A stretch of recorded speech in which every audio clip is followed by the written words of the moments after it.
आज हम करेंगे सूरह मुल्क की तर्जुमा और तफसीर, और इसमें मैं आपको वो तफसील बताऊंगी जो कि हमें सिर्फ कुरान का तर्जुमा पढ़ के हासिल नहीं होती। ये एक मक्की सूरत है और इसमें कुल 30 आयात है।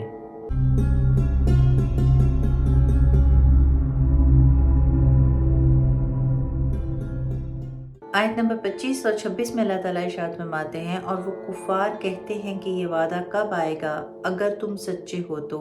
ए हबीब करीम सल्लल्लाहु अलैहि वसल्लम, आप फरमा दीजिए कि महज इल्म तो अल्लाह के पास है और महज मैं तो डर सुनाने वाला हूँ। क़यामत कब आएगी, इस बात का यकीनी इल्म सिर्फ और सिर्फ मेरे अल्लाह को है। कोई भी इस चीज़ का दावा नहीं कर सकता कि उसे मालूम है कि क़यामत किस दिन, किस महीने, किस साल में कायम होगी। लेकिन नबी करीम सल्लल्लाहु अलैहि वसल्लम को इसका इल्म था, लेकिन अल्लाह ने उस इल्म को आम करने से उन्हें मना फरमाया। तो नबी करीम सल्लल्लाहु अलैहि वसल्लम ने सिर्फ वो बातें अपनी उम्मत को बयान फरमाई जिसकी अल्लाह ताला ने उन्हें इजाज़त दी। जैसे क़यामत जुम्मे के रोज़ आएगी, क़यामत 10 मुहर्रमुल हराम को कायम होगी, यानी अशूरे के दिन आएगी।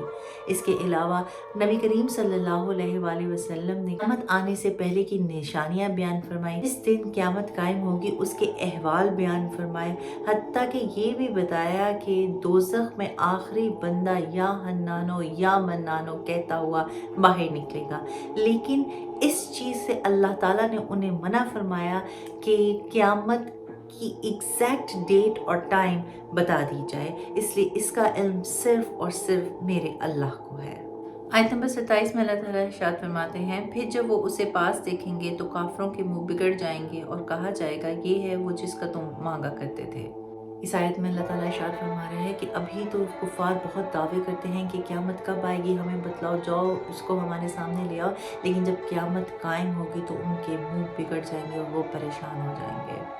आयत नंबर 28 में अल्लाह ताला इरशाद फरमाता है, ए हबीब करीम सल्लल्लाहु अलैहि वसल्लम, आप फरमा दीजिए, तुम फरमाओ भला देखो तो अगर अल्लाह मुझे और मेरे साथ वालों को हलाक कर दे या हम पर रहम फरमाए तो वो कौन सा है जो काफिरों को दुख के अजाब से बचा लेगा। अल्लाह जो भी मामला हमारे साथ करेगा वो हक बन जानिब है। अल्लाह जानता है, ये अल्लाह की ज़मीन है, ये इसको पैदा करने वाला अल्लाह है, उसके पास सारे इख्तियारात हैं। वो हम पर रहम फरमाए तो भी ठीक, वो हमारी गिरफ्त कर ले तो भी ठीक, लेकिन हम तो फिर अल्लाह को मानने वाले हैं, तो अल्लाह हमारे साथ इंशाल्लाह रहम फरमाएगा। लेकिन उस रोज़ काफिरों को बचाने वाला होगा कौन। आयत नंबर 29 में अल्लाह ताला इरशाद फरमाता है, तुम फरमाओ वो ही रहमान है, हम इस पर ईमान लाए और उस पर हमने भरोसा किया तो अनकरीब जान जाओगे कि कौन खुली गुमराही में है। आयत नंबर 30 में अल्लाह ताला इरशाद फरमाता है, ए हबीब करीम सल्लल्लाहु अलैहि वसल्लम, आप फरमा दीजिए अगर सुबह को तुम्हारा पानी ज़मीन में धंस जाए तो वो कौन है जो तुम्हें पानी ला दे निगाहों के सामने बहता हुआ। इस आयत में अल्लाह ताला अपनी कुदरत की तरफ इशारा फरमा रहा है कि ये बहता पानी कहाँ से आता है, चश्मों और आबशारों के ज़रिए ही तो आता है। तो अगर अल्लाह ताला उन पानी को हुक्म दे दे कि तू रुक जा, ज़मीन उसको सारा जज़ब कर ले, तो कौन हमें पानी देगा। यानी हमें गौर व तफक्कुर करना चाहिए कि कौन है, कौन सी ऐसी ज़ात है जिसके पास हर ताकत है, उसके पास हर कुदरत है, हर ऐसा निज़ाम दुनिया का परफेक्ट चल रहा है। तो अगर हम उस पर ईमान ना लाए या फिर अगर हम ईमान ला के बेअमल रहे तो आखिरत में हमें पछतावा होगा कि काश हम इस दुनिया में उसके मुताबिक ज़िंदगी गुजार लेते, तो आखिरत में सिर्फ़ और सिर्फ खुशियाँ ही खुशियाँ होती।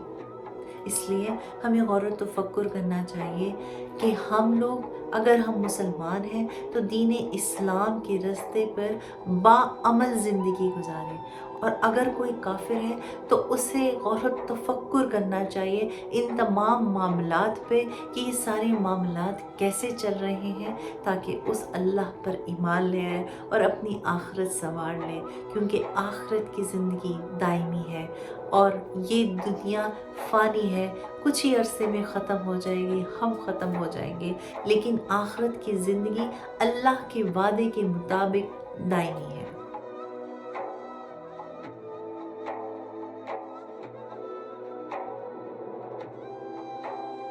یہ تھی سورہ ملک کی ترجمہ اور تفسیر۔ اللہ تعالیٰ میرے اور آپ کے علم میں اضافہ فرمائے اور ہماری ہر غلطی، کوتاہی اور گناہ کو معاف فرما دے، آمین۔